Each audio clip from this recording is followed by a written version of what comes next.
সবুজ মাঠের মাঝখানে গরু ঘাস খাচ্ছে। দূরে ঘন বন। হঠাৎ বনের দিক থেকে বাঘ বের হয়, চোখে লোভ আর মুখে লালা। আহা, এমন টাটকা গরু! আজকের জলখাবার তো পাকা।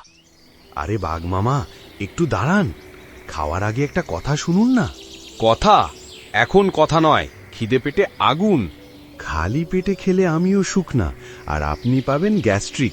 একদিন সময় দেন, মোটা হয়ে যাব। তখন খেলে পেট ঠান্ডা। ঠিকই তো। আজ না হয় ছুটি দিলাম, কাল সকালে আসছি। বাঘ চলে যায়। গরু মুচকি হেসে আবার ঘাস খেতে থাকে। পরদিন সকাল। বাঘ আবার হাজির। এবার খিদে আরো বেড়েছে। এই যে, মোটা হয়েছিস বুঝি? চল এবার। বাঘ মামা, আজও একটু পাতলা মনে হচ্ছে। এই পুরো মাঠটা খেলে তবে আসল স্বাদ পাবে। আরেকটা দিন দিন না। উফ, আবার একদিন। ঠিক আছে, কিন্তু এবার শেষবার।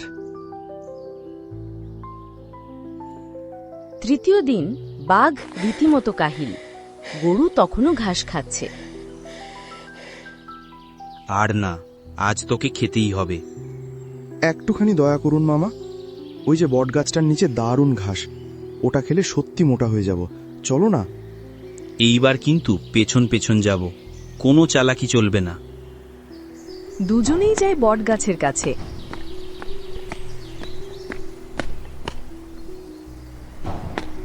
গরু হঠাৎ লাফ দিয়ে গাছে উঠে পড়ে। এই, এটা তো ফাঁকি, নিচে নাম। আমি তো বলেছিলাম ঘাস খাবো, মোটা হব, গাছে উঠবো বলিনি। বাঘ নিচে দাঁড়িয়ে দাঁড়িয়ে ঘামছে, আর গরু গাছের ডালে আরামে বসে। এইবার তো কপাল পুড়ল রে। বুদ্ধি না থাকলে বাঘও ফাঁকি খায়। পায়ের জোরে নয়, মগজের জোরেই যেতে হয়। গরু ওপরে বসে হাসে। বাঘ হতাশ হয়ে ফিরে যায়। তারপর গরু হেঁটে চলে যায় নিজের বাড়ির দিকে, হাসতে হাসতে।